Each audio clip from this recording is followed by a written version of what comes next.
You're listening to the AfterBuzz TV network, now the largest new media platform on the web, and your #1 source for after-show entertainment. Very good, Keith. Johnson.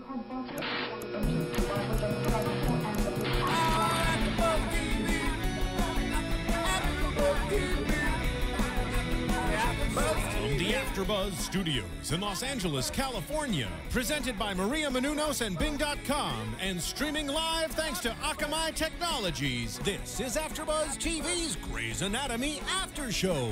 We'll break down tonight's episode and get you all the latest news and gossip. If you'd like to buzz in on tonight's show, you can buzz us at 424-256-1729. That's 424-256-1729. And now, another post-game wrap-up show for your favorite TV show. It's AfterBuzz TV's Grey's Anatomy After Show. Yes, everyone loves it. Oh, yeah. And I'm not going to sing. You got to do the remix, Jason. I'm not gonna do the O's because Julie was like horrified last week. I always gotta cut it off. It takes this area, it's just like not where we should go. No, you did it again. Every week.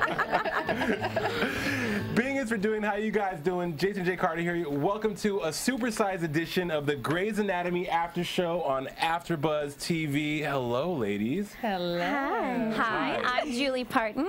And I'm Kellie. And I'm Ashida Onrae. And I am so just elated, excited. I can die a happy man. We have one of the most amazing actresses to ever grace the face of the big screen and the small screen. Ladies and gentlemen, Dr. April Kepner herself, Miss Sarah Drew. Hello. Hi, I hear applause. Yeah. What's in my head? How are you doing tonight? Great. I'm great. So glad to have you here, Sarah. Such an honor. We are diehard fans of Grey's Anatomy, and we've seen Dr. Kepner go from quirky, kind of weird, annoying. You can say it. You can say it. To such a beauty queen, amazing attending doctor, trauma surgeon, and last week after the wedding episode, I was like, wow, Kepner's hot this week. and then after, we'll talk about it later. But yes, we're fans. We're glad you're here. Thanks for Welcome to having AfterBuzz. me. I'm so happy to be here. And she was able to watch the episode with us and live tweeted. Yes. Yeah, so much it's fun. like our chat roll's going crazy right now with everybody wanting to talk to you. The phone lines are nuts. So guys, we're probably going to get more calls than we normally do, but definitely try to call. The number again is 424-256-1729, and you can chat on AfterBuzzTV.com with our chat roll, and they're going to be tweeting me your questions so we can make sure to get them answered if we can't answer the phone. Boom. There you go. Boom, that's a new word. Boom. Grey's Anatomy, Season 9, Episode 13, Bad Blood. And tonight was, like I always say, a return to form for Grey's Anatomy. Season after season, we're always enthralled and moved by the music, the emotion, the drama, the brilliant storylines, and the brilliant writing. And tonight, I was glad to see that was back. Shonda Rhimes always says there's an ebb and flow of the show, right? Mm-hmm. Sometimes you see certain characters on the show, sometimes you don't. Sometimes you get that Grey's Anatomy, like, oh, I'm sorry.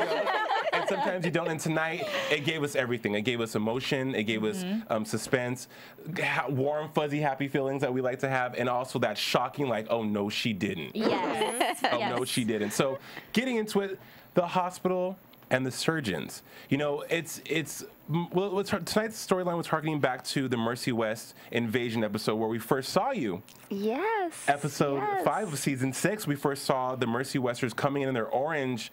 Oh, that was hideous. Yeah, hideous, driving me insane. But people were fearing for their jobs. People didn't know the future of the hospital. And tonight we got to see a glimpse into how some of the veteran surgeons, the older attending surgeons, were feeling about that when they had to do a challenge with one of the efficiency coordinators.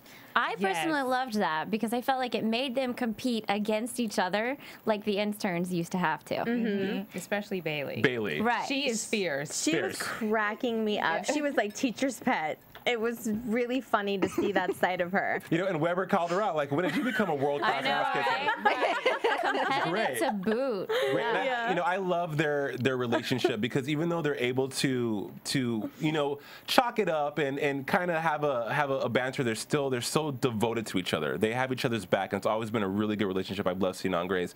That wasn't the only change. They now had cameras in every room, and there was doctors watching through the cameras. Dr. Bob. Dr. Bob. To help communicate and keep an eye on them. And then Cristina was having quite a bit of conversations with the doctor in the sky. Yes, it was And like the then Wizard of Oz. I know. Or a bad episode totally of Big was. Brother without all the hot, cute people. You know? Definitely Big Brother.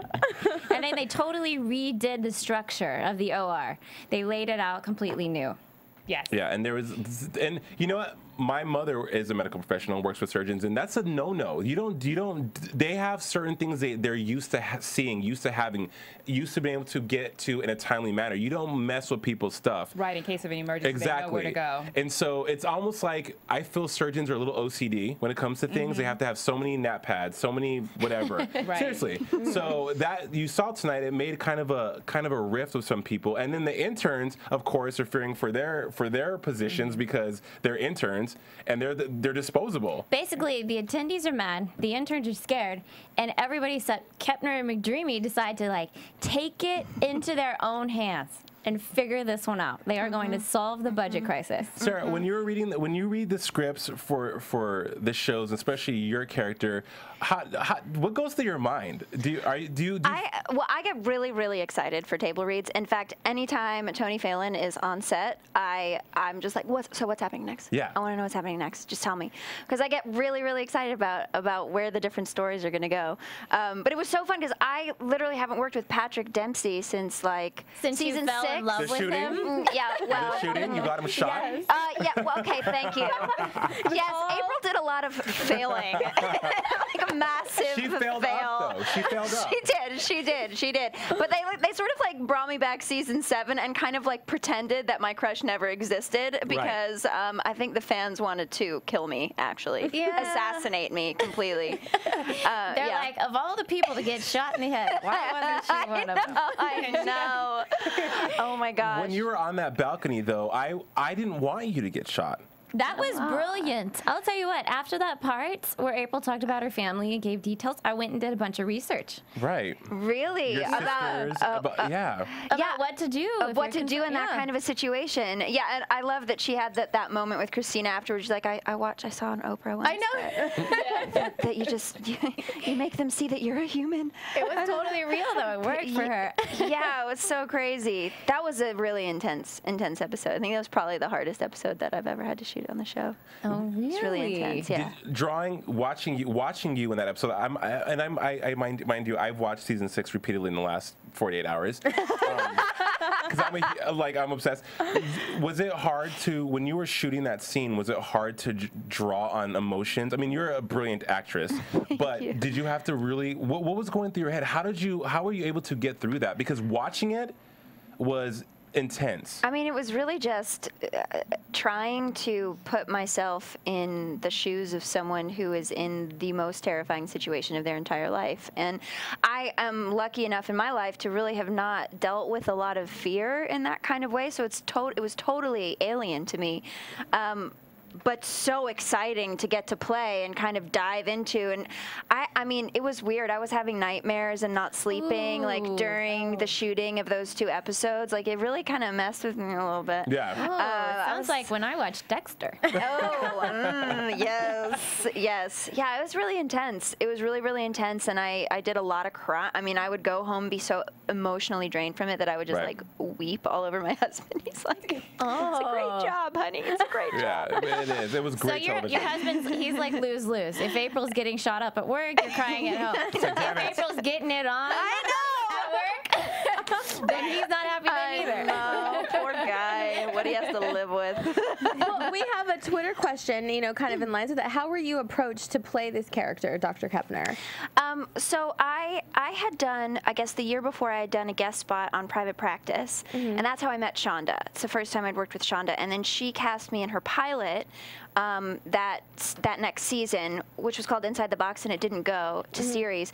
But we worked closely together during that time, and then she actually wrote this role for me for Grey's. So I didn't audition for it, but I was supposed to only go on for 2 episodes. I was brought on as a 2-episode guest star to get fired.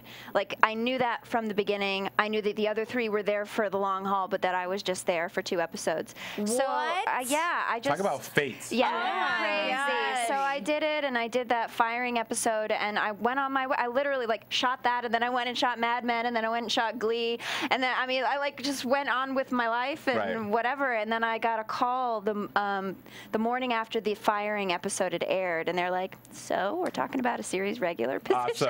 Awesome. How did you feel about that? I really didn't have words. How I was would like, you feel about that? I'm Well, sorry. I mean, you were a series regular on Mad Men at the time. I was not a series regular. No, I was just a guest star. I mean, I just did a recurring. I mean, I had done a couple episodes on Mad Men, but I mean, that was the dream to get a series regular position. But then I had to go through all of season 6 sort of basically auditioning the whole time because there was nothing set in stone. It was like, so we'll try these few episodes and then see how they go, and then maybe these next, and then these next, and then by this date you'll know if you're on the track, and then by this date you'll know if you... It was like, oh Lord. God. Torture. So it was a year-long audition, pretty much. We'll get more into that in just a minute. We have a caller. Yes, okay. People are so excited. I'm telling you, sir, people were like crazy about you. Crazy. Caller, you're on the air with AfterBuzz TV. Hello. Hello. Hi. Hi. Hello? I can't believe this. Okay, sorry. No, it's okay. Hi, you're on the air. How can we help you? What's your name? Where are you calling from? I'm Carlin Cummigan from Twitter. Hey, Carlin. Hey. I think I saw you. Were you the one that was tweeting a countdown? Yes, it was Carlin for sure. Awesome. I'm glad you got through. What's your question? Yeah. I was wondering, what's going to happen to April's job now that the emergency bay is closed? Because you are a trauma surgeon. You're a trauma surgeon. That is a great question. What is a trauma attending to do without an ER? We're going to see that sort of play out in the next few episodes, and the episode next week is an especially exciting one for April, and she's just not going to take it. She's not going to take it that the ER is shutting down.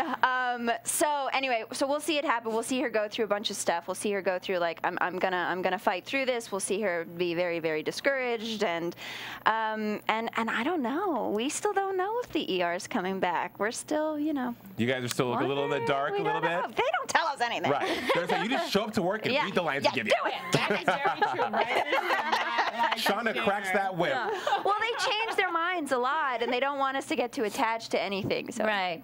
But that's a great question. You brought up a good point. That has always been my favorite thing about April. She does not give up. No. Like when Owen was testing. The rain. Yeah, I know. And the rig. It was like. And she's like perky and mousy and getting it done. She's like a Labrador Retriever who will not stop chasing the ball, even if their legs give out. For sure. When she was pursuing a job, relentless. Relentless. You are on. Carlin, do you have any more questions for Mrs. Sarah Drew? Oh, I was wondering also if you're kind of like a method actress. No. I mean, not. I don't know. I feel like I'm sort of a hodgepodge of lots of different styles of acting. I really like to. I like to look at my scenes as just trying to see the world through somebody else's eyes.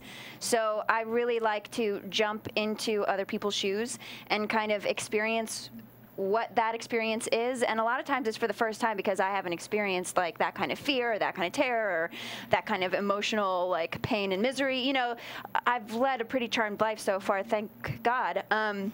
So I really just like to kind of try and peek out at the world through a different person's eyes and see how they see it. And I always sort of say that if I wasn't an actress, I would like to be a therapist. You know, like just like to. It actually allows me to develop empathy for people that I would never have any connection with in any other circumstance. So wonderful, wonderful. Carlin, thank you so much for calling. Thank you for listening to AfterBuzz. We love you. Thanks for following us on Twitter as well. Thank you for counting down. Talk to you soon.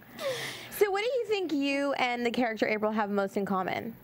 Anything? Yes. Why did Shonda write this character for you? I don't know, because I kind of at first she was not really like me as much. I mean, there are elements that are.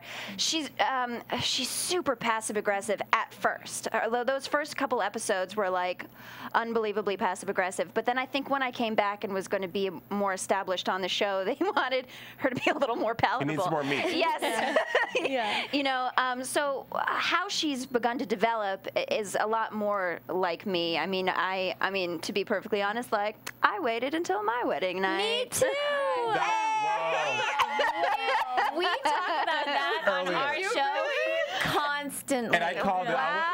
Didn't I say that? I was like, wouldn't that be awesome if she waited till she was married? I totally did. Well, your father was a referend, though. Me still so, is, yes. Right. My dad is a minister. too. Oh my gosh, what? You're a PK? You know, I'm Stop with you it. now. That's crazy. Just so you have a love fest. That is why our viewers, all the viewers that love me and all the viewers that have a picture of April as their profile picture on Twitter, they're always like, Julie, you're so nice. You're the only one that sticks up for April and Jackson. And when that happened on the show, I'm like, finally, someone is talking about it. Okay. There's a reason people get married at 20. But Yes, this is true. I was married at 21. Speaking of J-Pro, though, I will say that last week's episode, when he was a gentleman and told you, listen, Yes. April, I'm screwing Edwards. The way you handled that, or and I was telling the ladies last week, the way you came across, Sarah, on camera was just so endearing, but very sexy, because all since season 6, April's been, like you say, mousy and, you know, okay, Jason, the whole show is like, I just can't sexualize April. And then after the wedding, all of a sudden, he's like, she's After so the wedding, sensual. not even the punching the guy at the bar and then it was sex like with when Jackson. when she was naked from here up. Yes. Jason's all of a sudden like, she's just grown up. And the hairdo, I was like, damn. That is amazing. We have so many callers. Hello. We have tons of callers. Hello, you're on with AfterBuzz. Are you there? Hello? Hello? Hello? I hear somebody. Hello? Hi. Hi, you're on with AfterBuzz TV. Hey. Hi. Hey, how you doing? That's really weird. Okay, I'm sorry. I was wondering about your new movie. Oh, the one that I was tweeting about? Yeah. I have a couple things. She's like, irons in the fire. Yeah, there's it's a short film called Waking Marshall Walker. It's a really cool, interesting story about the sort of in-between life and death situation. And it's a father-daughter relationship. And it's all about this dad who's just in despair and sort of wants to end his life. And while he's in the midst of being in that space, he's sort of called back into life. And we sort of see that in-between space, and it's really, really cool. So, yeah, I had a lot of fun. I got to shoot that with my acting mentor from college who played my father. Nice. So it was really fun. That was probably a dream come true for both of you. Yeah, it was so fun. He's so fantastic and talented. We had this whole period of time where we just improv'd for 20 minutes before walking into our scene. I was like, oh, I miss great. it. Yeah. Well, while we're on the subject, do you have any other projects you're excited about you want to tell us? I do. I'm not allowed to talk about it yet because don't all be the insane. I's aren't dotted and the T's aren't crossed. That NDA? But yes, I actually have 2 films that I'm doing this summer over the hiatus. So, yeah, I'm really excited. And one of them is a lead, and it's a studio movie. So Awesome. Well, caller, thank you so much for calling in. We love hearing from you. Keep listening. Thank you. Can you? Awesome. Sorry, we lost you. I'm sorry, we have tons and tons of calls, so we're going to have to cut you guys a little bit short. So make sure you have your questions ready when we answer, so we can try to answer as many of them as we can. We're like Dr. Drew up in here. People ball their eyes out, and he's like, thanks.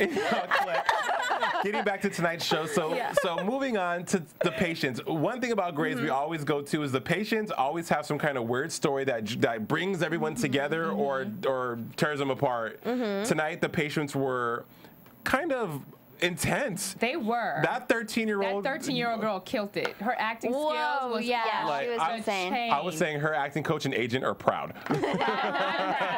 Like they're proud. Like yes, she done good. You can tell she hasn't hit puberty yet. She's gonna be a knockout.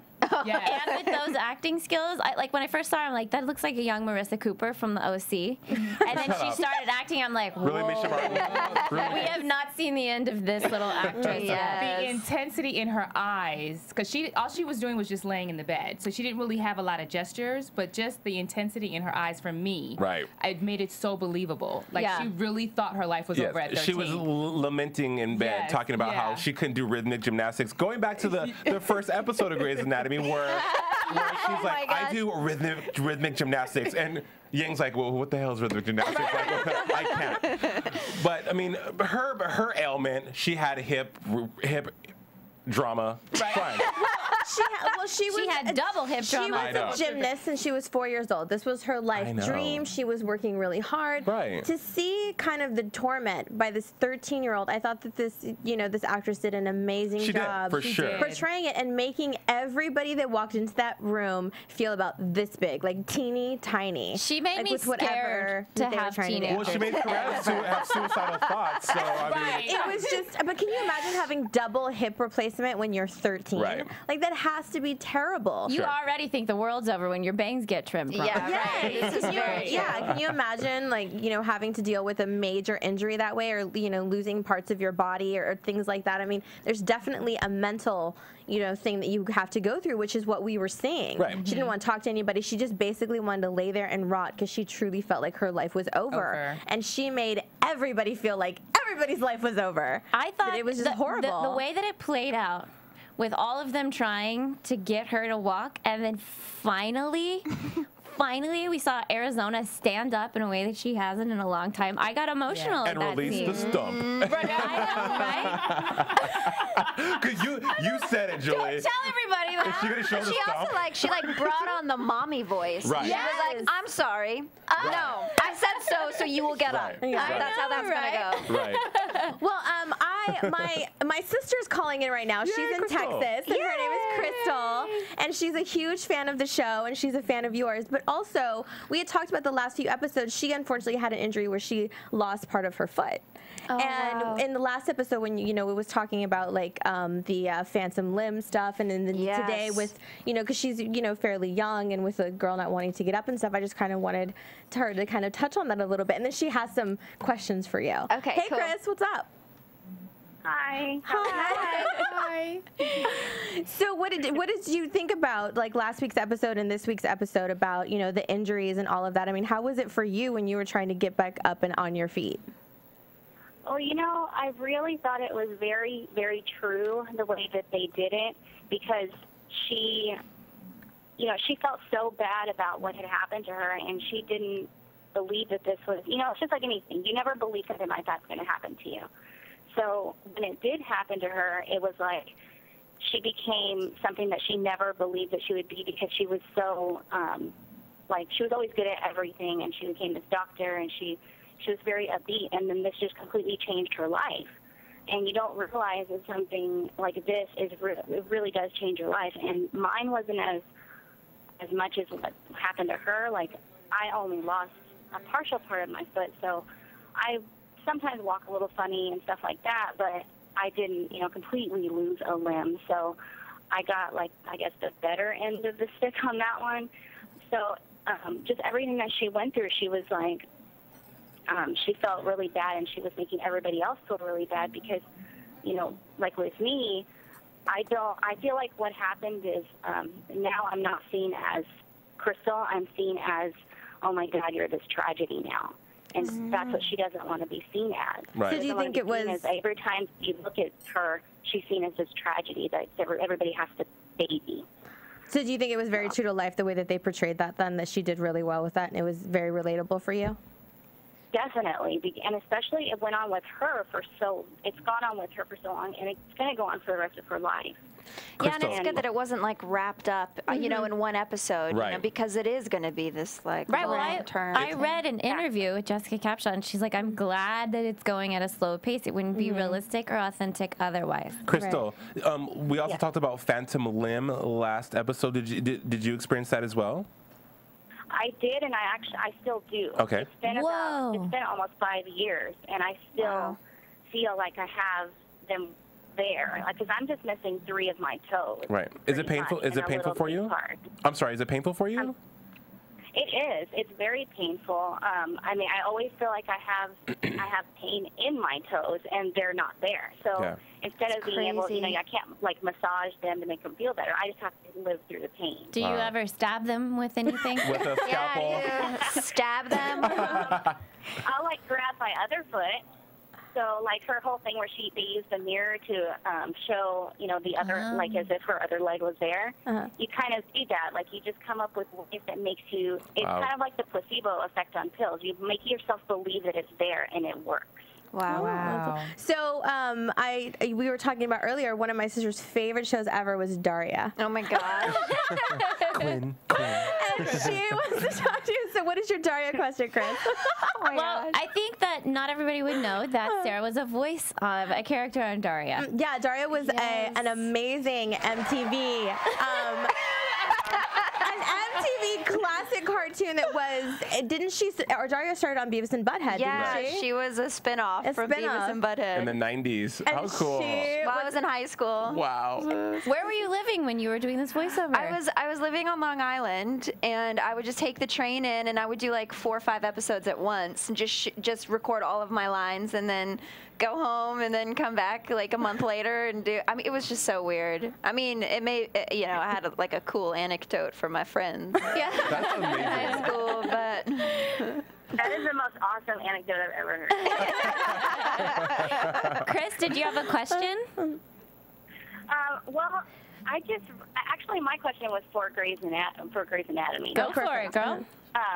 But I just wonder if, do you get fans that come up to you and are like, April is so uptight. Why can't she just, like, let this go? Because I feel like April, to me, is such an influence because I feel like I'm that girl. Like, I have so many things that I believe in, and when I don't live up to them to my own standards, it's like I'm a failure, and I feel like I make everybody else around me feel like they're not, I guess, as good because I'm like, why can't you be like me? Yeah, no, it's a really tough line to walk, and I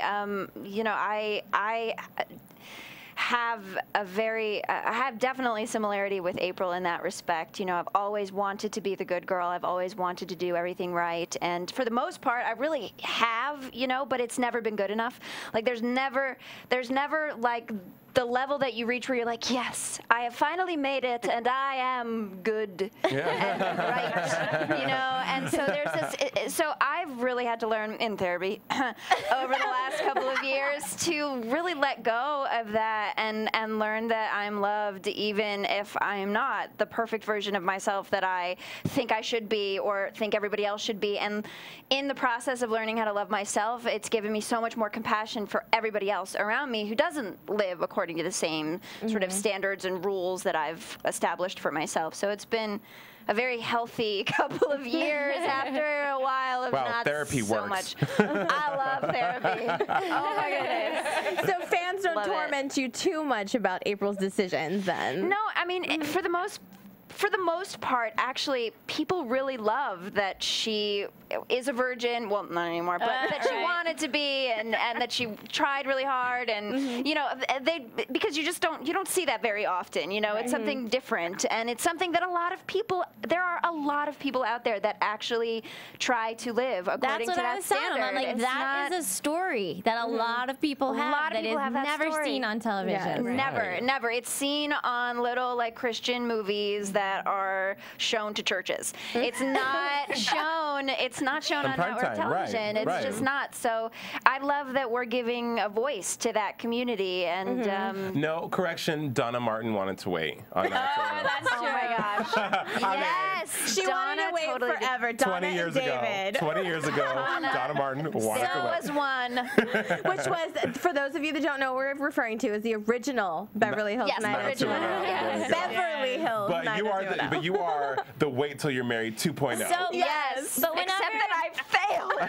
Well, I mean, look at Jesse Williams. So, how could you resist? That shiny red apple, Most virgins don't have to stand up to that temptation. That's so like whenever April did give in, how was that acting? Because you didn't experience that, how did you put yourself in there, in that place for that character? Well, actually, it was great. We had Chandra Wilson directing that episode, actually. Yeah, and I remember her go, because we were like, why is it, like April says so much, and why would she say so much, and why does Jackson do it, and they're friends, and she's like, could you just stop thinking about everything? But she actually kind of did the scene, like she got up in Jesse's face, and she's like, every word you're saying is seducing him because you are jumping out of your skin, and you just can't control it anymore, and he is so turned on by it. Like, she was literally doing that, like pulling at Jesse's shirt, and all of us, like everybody just got really quiet and like drawn in, and I was like, damn, you're good. Okay, that's how we're gonna do the scene. Right. All right. You need a cigarette after that, don't you?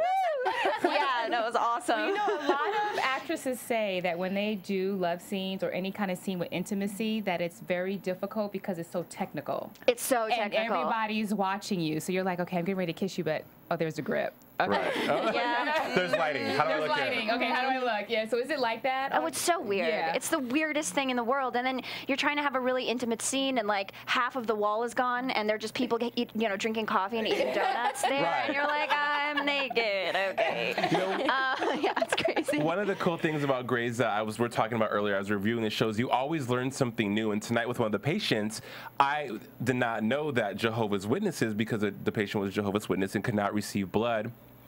I did not know that was an issue. I was like, who would have thunk it? Only on Grey's. I knew that. I have family members that, when growing up, they were Jehovah's Witnesses. Of course, Kelly, you knew that. She's like, I knew that. I'm sorry. I know everything. No, but it was growing up as kids. And Crystal, are you still on the phone? We totally forgot about you. Oh, yeah. But, like, my cousins were, like, they grew up Jehovah's Witnesses, and it was, we always thought as kids, like, the whole not celebrating Christmas and all of that was kind of weird in itself. But going through, not be able to give blood, and just, I went to some, like, Jehovah's Witness church services, and the things that they believe in, everything is very sacred, and you can't taint anything, and they're very, very strict about it. And it's really interesting because you can get in so much trouble by not following their wishes, and all of the kids have to follow this. You have no choice. Wow. Like, you believe that this is what your family believes, and you grow up believing I'm definitely this. gonna read up on it. too. So what if you want to make your own, like when you become an adult and you say, When you become an adult, I think it's a little bit easier, but you have, at least for the way that I watched it, is like you have discussions and you can kind of go out on your own, but it's very separate. Well, what was sad tonight was watching the show was the parents, the quotes, the lines they were throwing out were just so appalling, where Yang said, listen, we need to save your child's life. Let us do the blood transfusion. And them saying that we'd rather, his life will be worse for it if he survives getting this blood transfusion. Mm-hmm. And they said, let's hope for a miracle. But because they really truly believe that the soul will be tainted. Right. And so if you're thinking about eternal life versus the tiny blip that this present life is, I mean, just getting into the minds of that community,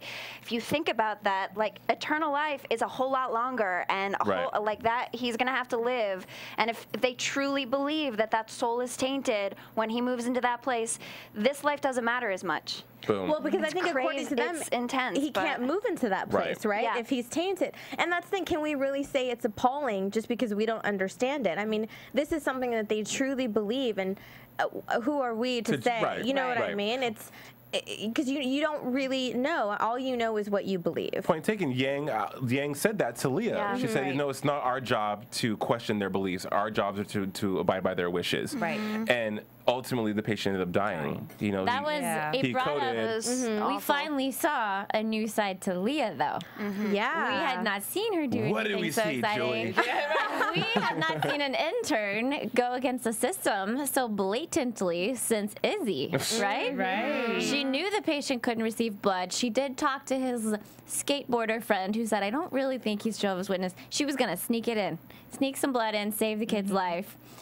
Doctor in the Sky saw her, nixed the whole thing. But, I got some respect for Leah. I do too, because I probably would have did the same thing. Yeah, she was definitely going hard for that. Yeah. And what was really cool and kind of not cool was how they didn't really tell us. We didn't get a backstory to the kid. Was he?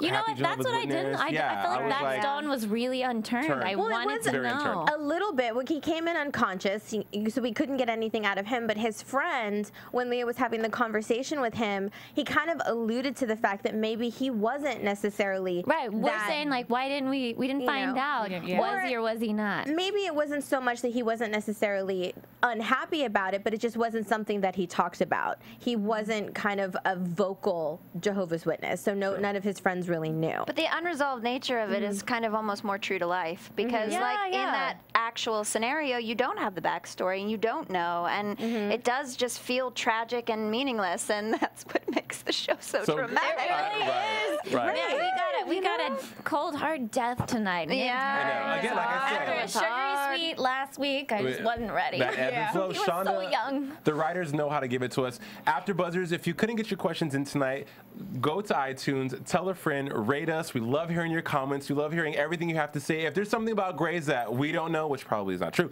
but something that we don't know, let us know. Leave us comments. You can also leave comments on YouTube. All kinds of cool stuff. Rate us 5 stars, iTunes, AfterBuzz. That's how we roll. Sarah Drew, I have a question for you. Okay, yes. When you are having a table read and you're reading the show or you're reading the episode, are there times when you don't agree with how they're writing your character? Are there times where you're like, what are you thinking? Totally. I think everybody has moments like that, but they're so wonderful and open and welcoming. And I mean, in fact, like when they brought up the whole storyline of April being a Christian, I'm a Christian in my life. And so they were like, hey, I mean, Shonda came to me and was like, hey, you know more about this than we do. So you let us know if something doesn't feel right. And they have totally like taken things that I've said, and I've seen them then in the script, like in the new rewrites. So were they going to make her a Christian before they knew you were? I don't think so. I mean, you know, who knows? Like, characters evolve beside intertwining with the people that are playing them over the course of the years as a series regular on a show. So it is kind of funny, though, because it's my second series regular and my second Christian virgin that didn't start off as a Christian virgin. So I don't know what that tells you. Sarah, do you, like, we're super fans. We watch the show. We cry. We go through everything you guys go through. As an actress who's playing a part on the show, when you're playing a role on the show, excuse me, when you watch the show, are you feeling those same emotions too? Do you ever watch an episode and be like remove yourself from it and just be like, wow? Oh, I always remove myself from it, except it's harder when I'm actually on the screen at the moment, because then I'm just analyzing and criticizing myself. Typical Libra. Yes, thank you. But for the rest of the show, yeah, I mean, this show is the one show that my husband and I have watched religiously from day one, like together as a couple. Like this has been our show. Good for you. So 10, well, yeah, for 9 years. 9 years. The show's been over 9 years. So like when I came onto the show, it was so exciting. And my husband he does not watch dramas. He does not watch dramas. He watches other stuff. And he weeps during the show. Like, he gets teary-eyed. He's like, God, this is really hard. He's at home right now getting teary-eyed, like, why did she tell him? No, he's awesome. Yeah, no, it is really intense. And, you know, Jason and I, we get really passionate when we're talking about J-April. Like, we've gotten very passionate about that. We can't have this episode tonight and not talk about it. No, we have to, because we get... Because it is like War of the Titans up You hate him. You hate him. You like him. You like him. The rest of you hate J-April. We're not fans. Okay, but wait. Go ahead, Kelly. We get like reamed on comments that are like, you need to give April a break and stop it. Yeah. But it's like you have very passionate fans that are just don't like our opinions about this. But it's really funny. So funny. But the problems that I had with the relationship was I couldn't understand why when Avery finally was at that place and he was, and what's really funny is because I saw an article where Shonda Rhimes was talking about this today. Oh, really? Talking about that relationship and what's going to happen. But we find out right before you guys break up, when you think that you're pregnant, that he's all in, he's ready to do this, and you're not. And it's just, so devastating for him and just breaking him down. And every time you guys would get together, you would just always make him feel bad about it. And that's just what I could not get behind. But here's the the thing that I totally hear that. I totally hear that. But I also think something about it is that April never ever apologizes for exactly who she is and exactly what her beliefs are.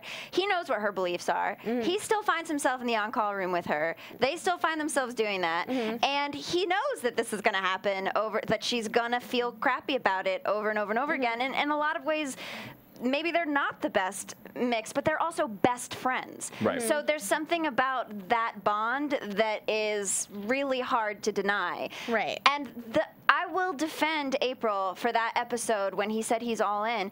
First of all, he's never said he loves her, ever. He said, I'm in, we'll do it.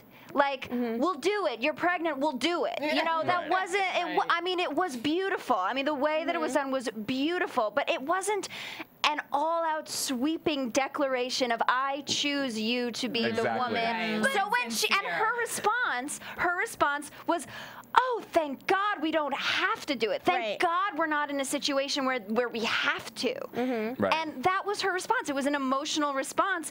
And of course she stuck her foot in her mouth because she says what she thinks without editing it, and that's a problem. But, you know, he didn't need to be quite so offended by her just being like, I mean, aren't you glad that we're not like pregnant and have to all of a sudden raise a child?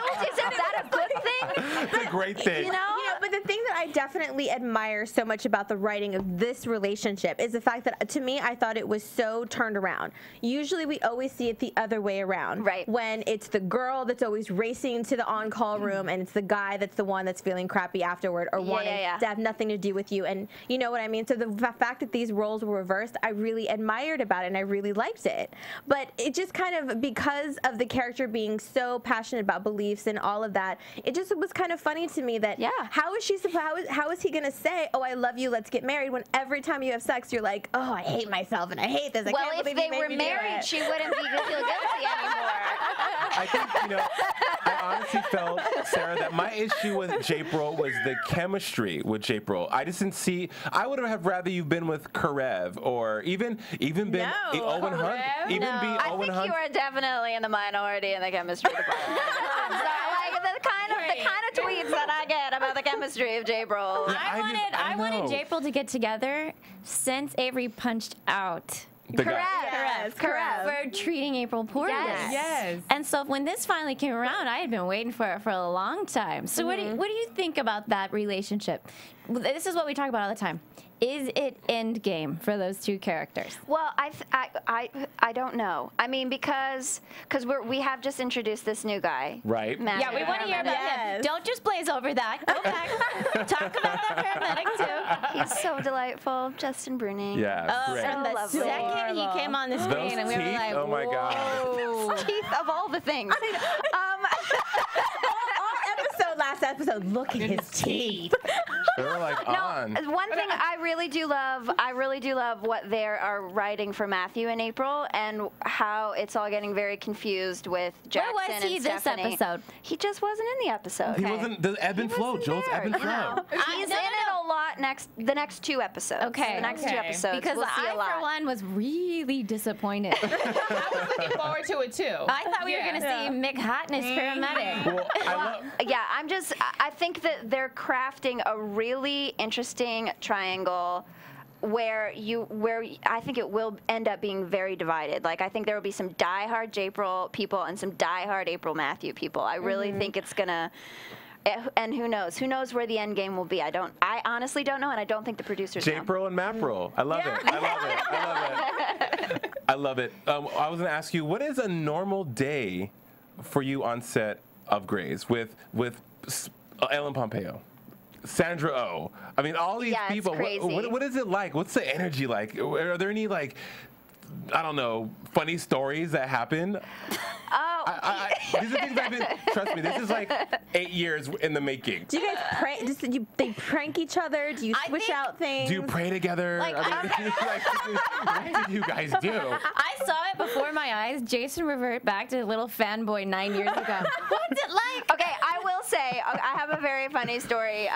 Justin Chambers is like He is so wonderful. He's such a wonderful person. He's probably the most opposite of his character. Well, also Sandra and Cristina are completely opposite as well. Huh. But Justin, he's so like just sweet and delightful and adorable, and he makes us laugh. I have a running quote board of the ridiculous things that comes out of his mouth. But he, my first season on the show, probably like my third episode. He pulled the fire alarm thinking it was a prop. And the fire department came and we all had to evacuate. And he was like, he looked so sheepish, but he wouldn't fess up that he had done it. But I had literally watched him. He went up to the wall, he went,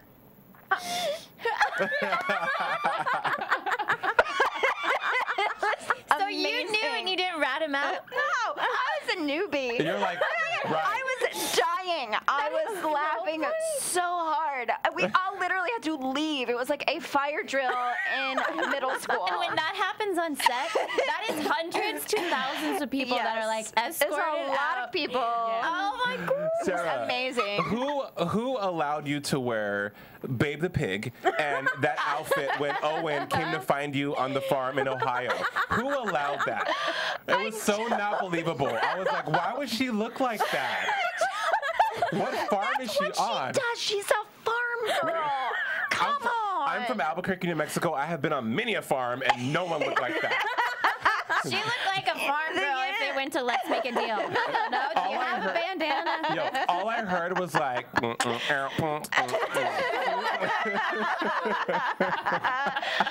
really liked the Wizard of Oz backdrop. Yes! Right. That was all green screen. Totally. I was like, when I saw that with like a windmill, I was like, what is It was happening? like, hey, Sarah, it was like this. But Owen, I mean, I don't know if I want to go back I don't to. know. Jethro, I got my pig. Well, I'm going to go slaughter him now. I mean, I can't go back to Seattle without Ruthie here. No, that was really fun. I really like that pig. That pig's name was JoJo, and it was 500 pounds. Oh my gosh. So do you have a favorite episode or scene?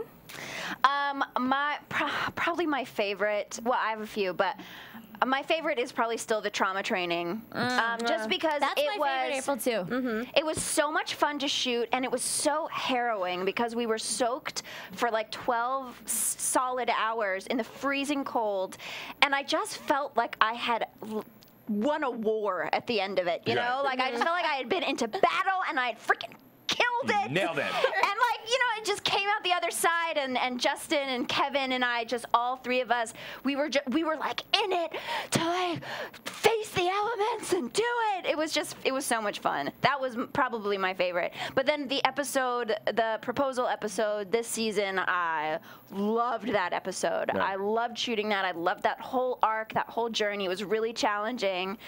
It was so much fun. And Jesse and I felt like we just work so well together, and we both really care about the material, and so we're constantly rehearsing and talking about stuff, and he's such a great acting partner. Yeah, it's and nice to look at. Even, of course. I mean, even though I love you guys. I love both your characters. I like you guys as friends. I just wasn't feeling the chemistry with the sexual chemistry was off for me. But one of the best scenes I would say for April's character is when you're taking your boards and you have this aha moment, you have this epiphany, and the question you answered, when you answer the questions, I was like, what is she talking about? But then, oh yeah.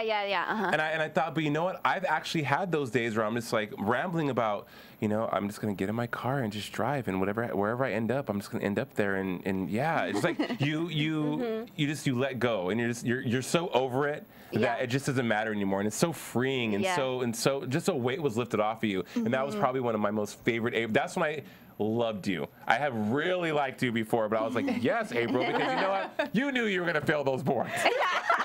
You knew it. You were sweating profusely. You were over it. So it was just awkward. like, it was just done. Kevin McKidd directed that episode too, and I will say I feel like I've had some of my hardest episodes when Kevin and Chandra have both directed, and they're both such phenomenal directors. I was really grateful for Kevin's direction in that. that particular scene. Awesome. Well, we've seen the character grow so much from when we first met April, and she was a little bit annoying and following after Derek, and all of that, and we're like, get away from him. Meredith just wanted him back. Stop it. But then we've seen your character evolve so much, and I think one of my favorite episodes was when you took over the trauma room and was teaching Edwards how to run it. Yeah, that was recent. And that was a recent thing, but I thought that it really showed the growth. It showed you coming into your own and your confidence, and this is like your ex-boyfriend's new girlfriend, and you did not. The other you woman. were so professional about it, so on top of your game. She didn't know that she was the other woman. Yeah, I did. Yeah, no, because he had just told me the episode previous. Right. Yeah, no, she totally did. When we did that table read, I was like, oh yes, I like fell in love with April even more. I was like, thank you for writing this. I love that she's like rising above. Yes. They could have played like the teenage drama, but they don't do that on our show because they're just awesome. But and it doesn't go with what your character is. Yeah. And I love that so much. I thought you played that so well, and it was so believable, and it wasn't too over the top. You really just put that to the side, and you could tell that it's like, I'm just gonna like be over it. Like, it doesn't even matter. This is what matters. The people matter. Yeah. And I just thought it was so great. So old school question: what was it like when you guys found out that everyone from Mercy West was dying but you? That was crazy. All of your peers died. Reed, Percy, done. Like in 5 seconds. It was crazy. Well, Reed, poor Reed, got shot in the head in the first But good. I didn't like her, and she was creepy. She had that pixie cut. Wait, did you say but good? I was like, Reed. No, I liked Reed. Sorry about it. You know what? I liked her from Heroes. But her eyes, she looked like she was just trying to compel you or hypnotize you. Like, I don't know. Like, just the way she talked, I was like, goodbye. Deuces, Reed. Sorry about it. Were you surprised that she was going to last and none of the other Mercy Westers? Jackson came on with me, so it was me and Jackson and I who both lasted, and then we were told in February, I think, we were told which ones of us were gonna die. Damn it. So we knew walking into those episodes, like which It was uncomfortable. I mean, it's all uncomfortable because especially because I came on just to do 2 episodes and then ended up staying for 4 seasons. Yeah. I know. But those guys were great. They were so much fun. We had such a great time with them, and they did such a great job on the show. And I mean, it's always sad when you lose a cast member. For sure. Yeah. Which happened a lot last season. Well, every season. I know, that's just crazy. Alana Cahill is the new tidal wave tsunami that has just washed ashore on Mercy West Seattle Grace. And tonight we get a further glimpse into not so much her backstory, but more about what's going to happen to the hospital, because here we are thinking, oh, she's just going to come and clean things up and make things more efficient. Right. Come to find out, the hospital's on the chopping block to be sold, and the reason why the ER has been closed is because it's not attractive. It's a shaggy carpet in the living room that needs to be taken out. But it was after a brilliant move by Chief Owen. He tricked her into operating on a trauma patient the entire surgery, start to finish, the point where stopped the guy's bleeding from the neck, did the surgery, went and told the family. So she could feel the joy. I had a moment with her for a second. I was like, okay, I think I'm going to like her. I see a change. And then she reverted back. She was very warm and very vulnerable and not so humming. Not so comfortable. But they all have that, like, you know how they have the dance they do, Teddy, when they do something cool. They always have that quirkiness. But she was vulnerable. She was human. She was a surgeon for a second. She was present, exactly. She wasn't all about the business. She was about the patient. She was about the medicine. But then when you see her walking away after saying, "Oh, I'm sorry, guys, I thought you understood what I was talking about. That's just how it's going to go."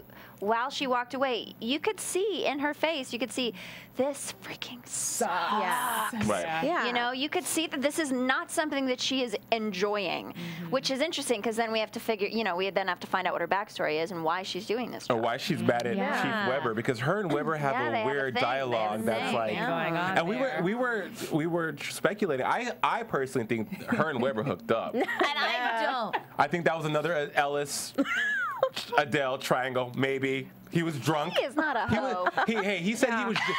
He told Derek, you're drunk for a week, and I've been drunk for years. Well, this is true. This is true.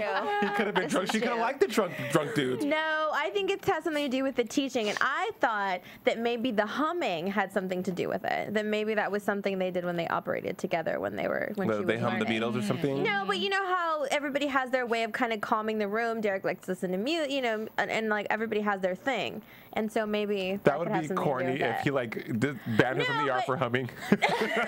No, but because she seems like so intense, so maybe it was something to kind of relax her and kind of away, and and something happened with their relationship because he seems to think that they're still friendly. Right. But whatever happened, she is not gone, and the plot by Kepner and McDreamy did not work. Right. Mm-hmm. Yeah. She didn't even look at it. She's like, no, sorry, we're going to sell this baby. After all their work and conniving and bringing that cardio god back out of nowhere. And Derek giving up his parking spaces.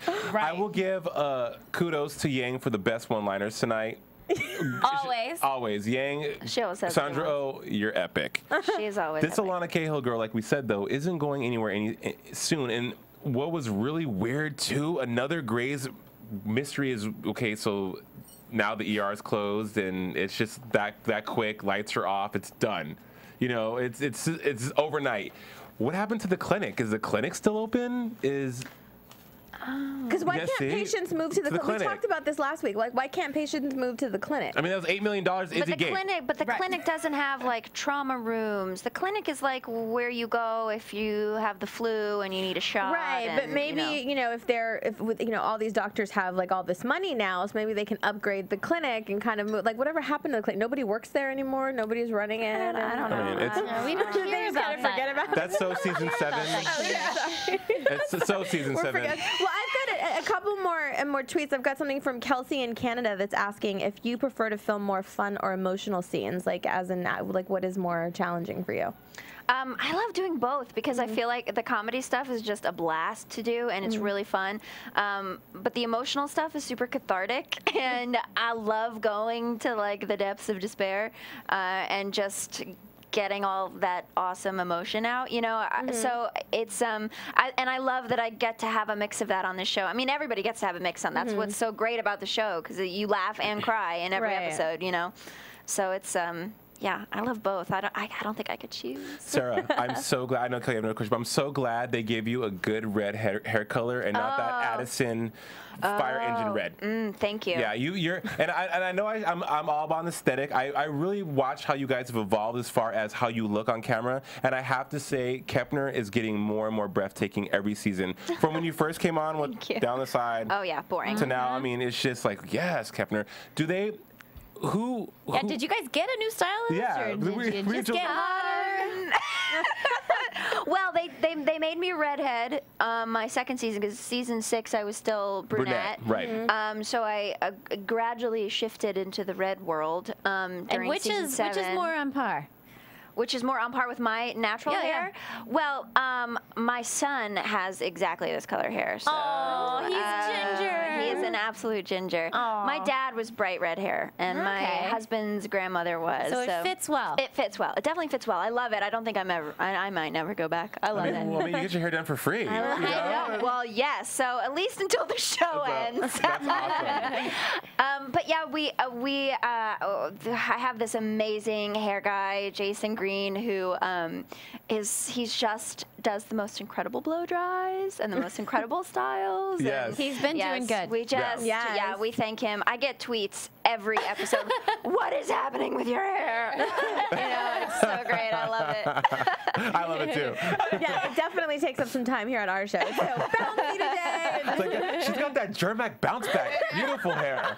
I keep having people tell me, you need to call Pantene. You need to. You're totally worth it, L'Oreal. You're totally worth it. Well, Lions fan wants to know if you see yourself directing any episodes of Grace. No. No. It's such an intense job, and I don't think that my heart could take it. It's just like, I feel really good about being in charge of where my journey is going and just taking care of that. Right. But having to not only think about everybody's arc acting-wise, but also be thinking about all of the different camera movements and also trying to make your day and not go overtime. And, I mean, it is so unbelievably stressful that I don't see myself. No, I do not see myself. That is a good question, though. What's the turnaround? Will you guys film? How long does it take to edit Grey's and music and everything? It takes 9 to 10 days to shoot an episode. Wow. One episode. Wow. So we do generally 2 double days every so we basically shoot 8 days on one episode, and then the last 2 days of that episode are also the first 2 days of the next episode with 2 different crews. Whoa. So we're just like shooting on different stages with different actors and different crews for 2 whole days. So it's really a long process, and then it takes a good solid, I don't even know, I want to say like 2 weeks or at least a week in post-production to finish it up. So where do you see the character of April going? And I mean, I know you know, so you don't have to reveal. I don't really know. Well, where do you see? Where do you hope? I want to see her really thrive, both as a teacher and as a surgeon, and I want her to find her person. I want her to find the right person for her, whether it's Jackson or Matthew or some other random person that might show up next season. Seriously, out of those 2 options, she can't pick one. Right. Why? When you can have both of them. Gorgeous or more gorgeous? I also just really want her to let herself off the hook. Like, I want her to stop beating herself up. That would be nice. like she does want that. The confidence just to be like, this is who I am. Yeah. I'm okay with this, and I don't have to feel guilty all the time. Sarah, next season 10 of Grey's, all over the negotiations last year, people saying, is this the end of Grey's, which I hope it's not. Do you think season 10 will be the finale? Is that? I hope not. Yeah. Because I want my child to go to college. No, I would love for the show to keep going I would love a few more seasons on the show. Justin Chambers, it's just always a joke because every single season he says, I just need 2 more. I just need 2 more years. Every single season he says it. It's hilarious. Season 6, he was like, just 2 more years. Just 2 more. Yeah. I sure hope. I think there's so many more stories to be told with all the characters. We're not done yet. They are having to get really creative with some of the medical problems. Yeah. Right. Yes, I know. Yeah. And we had somebody ask, are you going to be doing any more scenes with Debbie Allen? Oh, yes, she does come back. She does come back. I'm trying to think of if I actually had scenes with her. Because I saw her at the table read, but I don't really remember. But she definitely comes back. She plays a really important role. Ooh, nice. Sarah Drew, it's been such an amazing honor and pleasure having you here today. Thank you. You're so fun. Yeah, I love you. You're delightful. And you have dimples. You're great. You're great. You guys are so much fun. This is not fair. Stop with the applause in my ears. Where can our fans find you online? Twitter, Facebook? Yes, at Sarah Drew Grays. And Facebook, I have a Facebook fan page, just Sarah Drew. Gotcha. And that's all right now. Okay. I'm going to create a website. Yeah, I know. I had one, and then it fell apart. They're hard to facilitate and keep Don't feel pressure. Yeah. You're good with the Twitter. Nobody's raking you over the coals. Yeah. We're not going to not watch because we don't have a website. Anita from Ecuador was tweeting. There's actually a a Facebook fan page for you that they did, and they want asking you to kind of take a look at it and see if you like it. In Ecuador. In Ecuador, yeah. I'm amazed by how many countries our show is in. I mean, I get tweets in every different language you could possibly imagine. It's fantastic. Unbelievable. Yeah. Good stuff. Good stuff. Sarah Drew, beauty queen. Well, you'll definitely have to come back Please and do. Chat and hang out with us Please do. again. Love to. Yeah. Would love Good to. stuff. Good stuff. Let's All move right, on thanks, to guys. predictions. Yes. Ooh, wow. Now, Buzz TV. Why the lights don't flicker anymore? Oh, there we go. Okay. Boom. Wow, nice. Ashida, predictions. Yes. Well, my prediction, actually, Dr. Kepner, is that she gets her confidence. I think that this is where she's going to shine and get her confidence, and she's going to play both men. Yeah. Okay. I mean, I can roll with that. She's gonna pull a little Bella. Ashida from left field starting a drama. I I know. Whoa. I know. We can't turn April from, this I don't want to have sex till I'm married to a player. I mean, that's how it normally happens, though. Right. She already got it. So Catholic schoolgirl. And then the stripper. Oh my gosh. It's the evolution. I said last week my dream plot line is that the new hottie paramedic is also a virgin. That's what I would love. Or at least religious. She's like, yeah, okay, Julie. Interesting. I mean, that'll work. And we Just saw. keep watching. I'm the best on predictions, I think. I think I've I gotten the want to most. see that happen. I'm not saying anything. I did not confirm or deny that. Gotcha. We did see definitely happening next week. A little boy, I believe it was, goes up to the closed ER. Kepner flies off, opens it up, starts operating. Superman style. I know, right? It's gonna be a bomb episode. We're Forward to Bomb. We're rogue doctors up in here. My favorite episodes are when the doctors go rogue. I know. I love when the We're doctors saving go lives rogue. whether you say so or not. Right. And somehow they never get sued. Right. Right. But Weber Although will always throw honestly, up the suit. we would take a lawsuit over a crazy husband coming in and shooting up the place. For sure. Yeah. Kelly, Seriously. predictions. Kelly predictions. Well, I would like to say, it's not really predict, but I think it would be funny playing off of yours if, the paramedic is a virgin and she turns out to be the one that corrupts him. Oh. Because now, She's tasted the wine. now she's tasted it a little bit. She's tasted the wine. Is she Eve in the garden? She things. took the bite of the apple. They seem really cute. He's like super cute and quirky and very, they look like a really nice, fun little fit. And I think it's going to get a little hot and heavy. Right. I mean, And maybe her boundaries won't be the same. Kepner, you're like a whole bucket of apples now. You're just like handing them out. Bite this apple.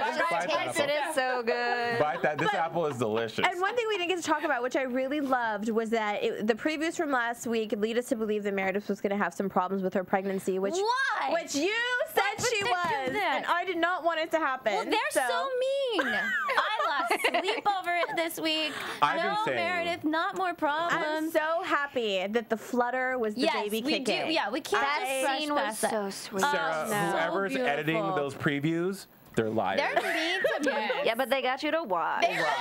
They did their job. Yeah. They didn't have to do that, though. Right. The scene They with duped me. Bailey and Meredith in that moment I thought was so touching and so nice because Meredith has never, when the times that she had been pregnant, she never got that far. So she didn't even know what it was. And she doesn't have her mother. She doesn't have anybody to kind of show her those things. So for Bailey to be the one to do that, I thought was just so cute. And Yeah. then in That's a the good end, point. when we Yeah. finally got to Really good see point. Derek The happy. feel the baby Yeah. kick Yes. too. Happy. Oh, that's great. Something about those two as parents, I really, really connect with. Both with Where Zola is Zola? and with, She's She's- sleeping. Guys, she's sleeping. Zola's And then in off. daycare during the rest of the episode. Sarah's like, don't ask about Zola. Don't ask about the clinic. The kid. Out of sight, out of mind. Too many questions.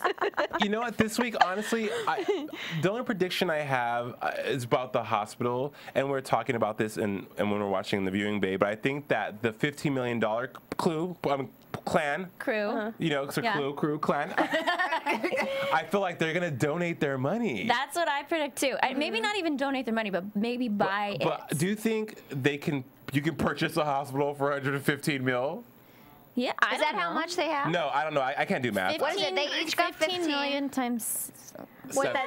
Yeah, What, 75? What is it, 75 mil, 75? Yeah. Right, math was never my strong suit. So. I'm just not going to say anything. They're gonna get Just not going to say along. anything. Yeah, Yeah, because there's 5 of them, right? a payday advance. Yes.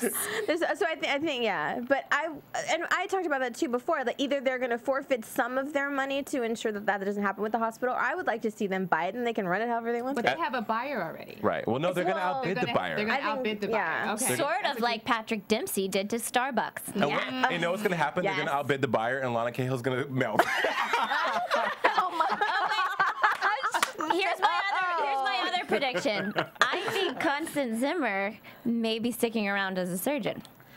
I think there might be a little something with her and the chief. I feel like she replaces the role well of Teddy. Yeah. Well, EW said that she was only on for 4 episodes, though. Well, she was only on for 2. Perfect example. I know, right? 2 episodes, 4 years. I mean, they you never know. They Sarah, do that a lot. They redo the script that quick to keep somebody on longer. Yeah, they have like their general gist of where stories are going, but they shift things around all the time, you know, and they, you know, when something is working and when they see something that's working, keep they're it like, moving. Let's go with that. Yeah. Right. Awesome. Well, we need to get going, but do you have anything that you want to say to the fans? No, just thank you guys for being so awesome. You are like the most incredible. Well, you guys are the most incredible fans ever. You guys are super fans. That's right. Which is super awesome, and it's been so much fun to hang out with you. Yeah, thank you so much for coming. Thank you. And thank you for everyone for tweeting us. I'm sorry if we didn't get to all of your questions, but you know, Carly, Anita, and Lions fan, and Kate and Kelsey, and everybody. You guys really helped us promo this, and we appreciate it. And Watchtower Base for running the chat roll. Thank you so much for sending me all the questions. You were a trooper tonight. Thanks. And there you have it, ladies and gentlemen. That's all for this week's episode of the Grey's Anatomy After Show on AfterBuzz TV. Until next Thursday, cannot wait. I am Jason Carter. You can find me on Twitter at JJCForever. I'm Julie Partin. You can find me on Twitter at JuliePartin. And you can find me on Twitter at Kelly with an IE 079. And you can find me on Twitter at Ashida Onrae. See you guys later. Peace and love. Peace and love. Have a good night. Bye. From Bing.com, executive producers Maria Menounos, Kevin Undergaro, Phil Svitek, and the entire AfterBuzz TV staff, we would like to thank you for listening to the AfterBuzz TV network. To watch or listen to other after shows and post comments or questions, be sure to visit AfterBuzzTV.com. I'm Sir Richard Wentworth, and this has been a presentation of AfterBuzz TV. Buzz you later. The views expressed herein are those of the hosts only and do not necessarily reflect the views of AfterBuzz TV or its owners or principals.